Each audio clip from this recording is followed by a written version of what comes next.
Hello, this is Britton Bauer with hh2 Cloud Services.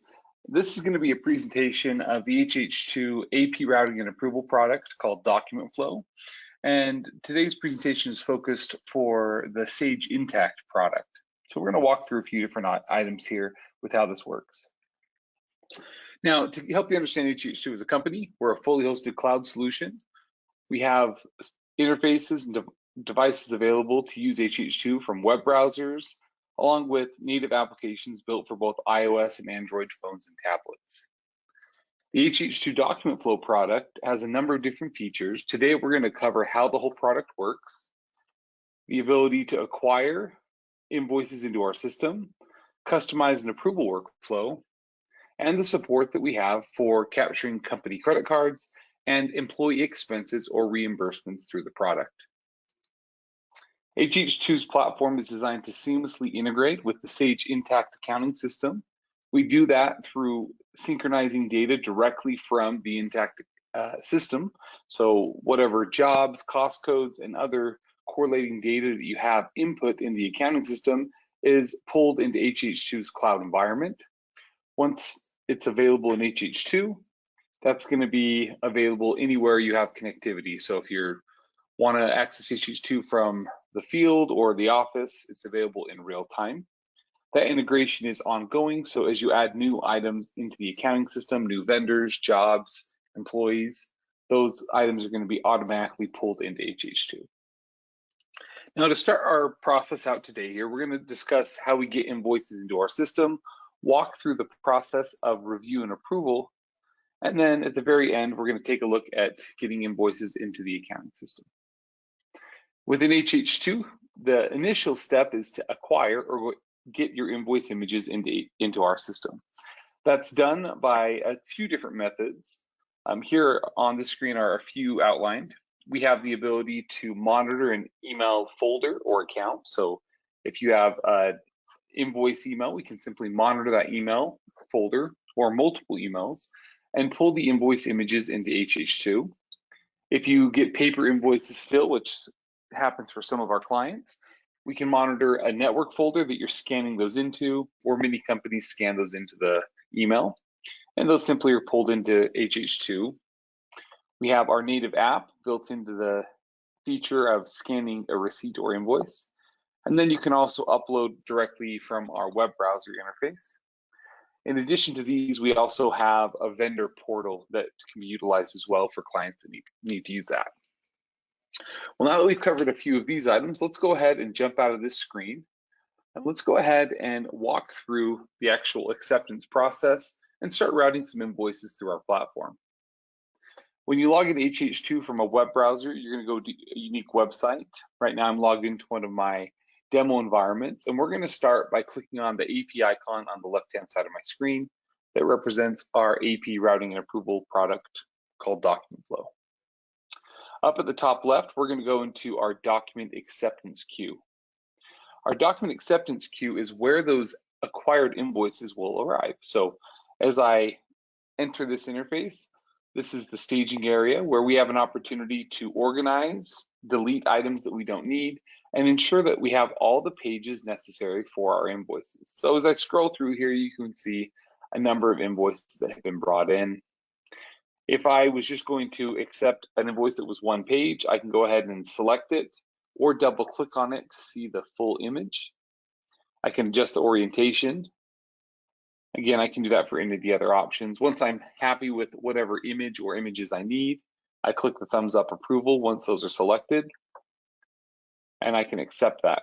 Now, if it's a multi-page invoice, I can select it in its entirety. I can select specific pages and say these 4 pages are one invoice, click the thumbs up approval, reorder the page or pages, and then accept it. And it moves from this stage to our data entry or the next step of the process. So moving on to data entry, now that we've accepted an invoice that we're going to route for approval, we're going to go through and walk through what it looks like to actually code invoices. So to do that, I'm going to grab that one-page invoice we're going to use today as our example.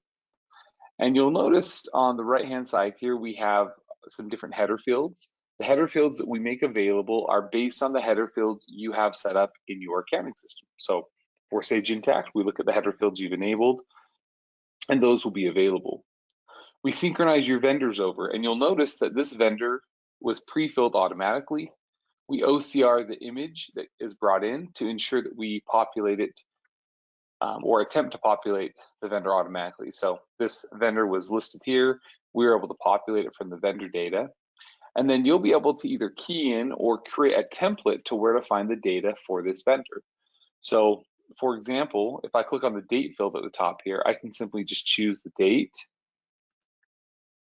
populate these, and our system's actually looking at the data so it can remember where to find this information moving forward. So if I tell it, hey, the invoice number is found right here, in the future, it will remember to look there for that invoice number. So you just set up a short template for each vendor. Now, as this is an older invoice, I'm going to go ahead and just change the date. So we have an invoice date that's relevant to the accounting system setup that I use for this Intacct. I'm happy with the header information, so we're going to go ahead and approve that. And as we move down to the coding fields, our distributions are going to be available now. Now, I'm going to go ahead and just code a few items here. If you guys have default set up on those vendors, we do pull those over. I'm going to go ahead and code this to the overhead account. And then this particular one, I'm going to code to a project or job cost code and cost type. If you also use purchase orders, we call those commitments in our system. We support those as well. It just depends on what type of breakdown you're needing. So again, for today, we're going to go ahead and code to a few different items. I'm going to come down here to the project field, and I can either search or I can click on the drop down there to pull up the different jobs that I want to code to.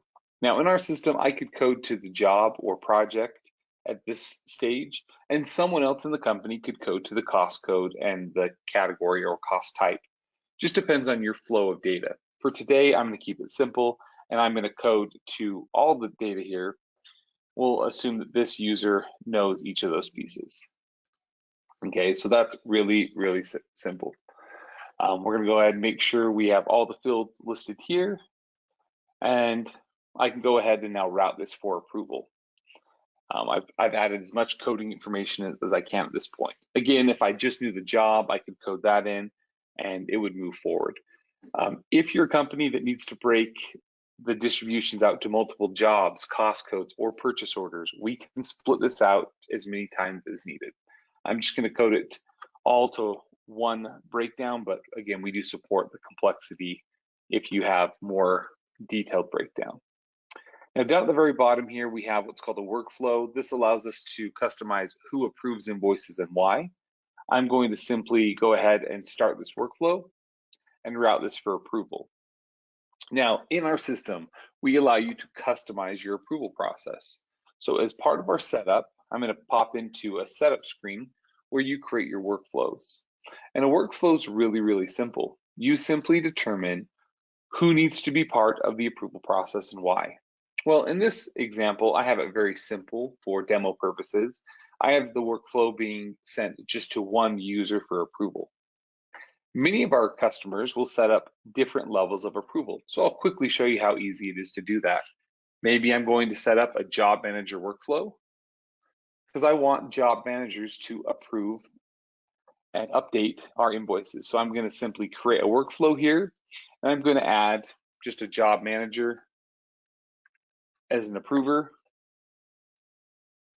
and be able to list that in here. Now in hh2, you can assign who's responsible for what jobs. So using one approval level like this, we could route it to 5 different users because you might have 5 different jobs and different people responsible for those jobs. Once you've added the approver on the right-hand side here, you can decide what fields can they edit and how can they affect the workflow of this product.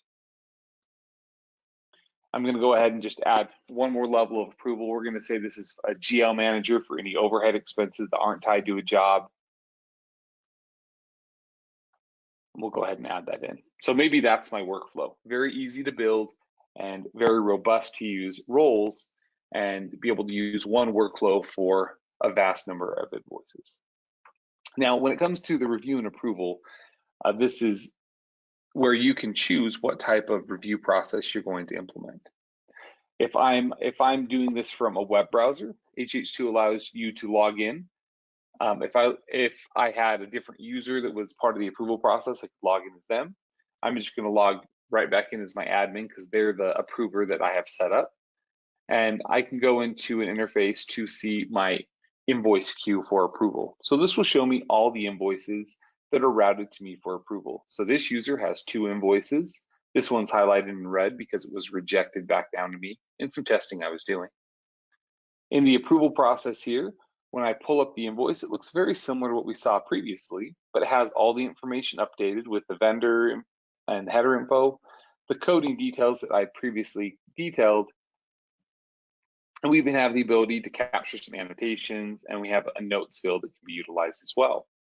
Now, if it was just coded to a job, down here under the distributions, I could select in there, and I could come in and I could add the cost code and the cost type. I could change those if I'm not happy with what was coded beforehand. Again, that all is based on your company's needs. But the beauty of this is I can review that data, quickly make changes, and then simply approve that invoice right here from this interface. As I have multiple invoices in my queue here, I can come back and actually just continue on with all the items until my queue is cleared out for what I'm responsible for. Now, oftentimes we'll get the question, well, what happens to those invoices? What if I need to come back and look at those? As a user, you can come into a queue to see previous invoices you've approved. So again, in this scenario, I'm logged in as an admin, but I can come in and see all of the invoices that I previously approved based on my responsibility with the company. This allows me to filter and look at specific jobs, vendors, and even apply date ranges, so I can see some of that specific data here. So a lot of power to be able to see current information and past information that I have actually reviewed and approved, even being able to export that data into Excel or consume the actual invoice images into PDF. So a lot of very powerful tools here. Now, before we export some of this data and actually show you how it looks when we push it into Intacct, what we're going to do real fast is we're going to take a look at our mobile application and talk about our company credit card and receipt capture function. So to do that, I'm going to go ahead and minimize out of my web browser for just a moment here. We'll come back to that. And we're going to go ahead and pull up my app. Now, hh2 has an app built for iOS and Android phones and tablets. I'm showing you on an iPhone, as this is one of our available interfaces. And this is a live stream for my iPhone. So I have hh2 document flow. We're going to go ahead and tap right on that to see my main menu here. And this is where on your phone, you can review those same invoices. So rather than using a web browser, in the palm of my hand, I can see the invoices. I can tap into them, see the invoice images, the coding, and do all of the same things on coding and review that I did on the web. So really easy to do that. Now, right now's focus, we're going to take a look at capturing a receipt for a company credit card or an expense. So to do that, I'm going to pull up a side menu, and I'm just going to use my quick receipt function, where I'm going to pull up my camera and capture a receipt. So doing this live here, I have a receipt sitting in front of me from a fuel purchase the other day. We'll go ahead and capture that. Does a really good job at grabbing that receipt. And then down below here, we have information about this purchase. So this is going to be a company credit card purchase. I have a card number assigned to me. And then I have the ability to tap on that auto OCR. It'll do a good job at actually grabbing the description, date, and amount. So if I zoom in on that, you can see that it actually did grab that amount for me. That was at Smith's Fuel Center here, and it has that date there. So really great job at grabbing that information about the purchase. And then I can simply code it. We need to know what maybe overhead this is tied to, or to your job cost coding category or cost type. Just depends on what you're coding your credit card purchases to right now. Now, if I also am a company that needs to submit reimbursements or expenses from my employees, I can tap up here at the top where it says type, and the employee can have an option to submit a reimbursement. So either way, we're capturing the information very quickly from the field user, and they simply can save it in our system. And the credit card purchase, whether it's a reimbursement or a company credit card, we're going to have the ability to reconcile and route those for approval within our platform. So really easy to capture those right from the palm of my hand and then run them through a review and approval process. Now, let's go ahead and come back into our web browser interface. So what we're going to do is we're going to use a couple filters that we have here, and I only want to see invoices that are ready to be pushed into the accounting system. So I'm going to pull up my filter here and scroll past through all of the job filters that we have and coding details. And we're going to pull up a field called status that lets me focus on where things are at in the approval process. I'm going to go ahead and look at final review. That's items that have been approved and are waiting to go into the accounting system. Okay, so we have a few options here. Here's the one that I was routing through earlier. So we've gone through and coded it, and I'm going to go ahead and click export. I'm ready to push this into the accounting system and click OK. I could have batch selected and batch pushed invoices in as well. That is an option. Again, just depends on how you have things set up and what works best for you guys. All right, now as we go through and push those in, there is a few different places that invoicing can go to in the Sage Intacct accounting system, and we support both of those. So in just a moment here, we're going to take a peek at what that actually looks like.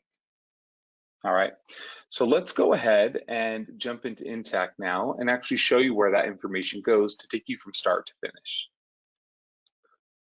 So I have in Intacct here, we'll go back to my home, logged in under that same demo company that we're linked to and integrating with, and I'm logged into the particular company I'm working under. I'm going to go into my accounts payable, and I'm just going to go into my bills. And so in here, we have all the invoices. Well, if I look down here for the Wheeler Machinery Company, there's the invoice number, and then there's the amount that I have listed there. So I can go ahead and view that. And we pushed in all that information here, again, that came through. If I come down here, there's that distribution that I coded to in that. You'll be able to pay and apply all of the processes that you normally would directly in Intacct. So that's how easy it is to get it in. One click the button and we integrate that data back in.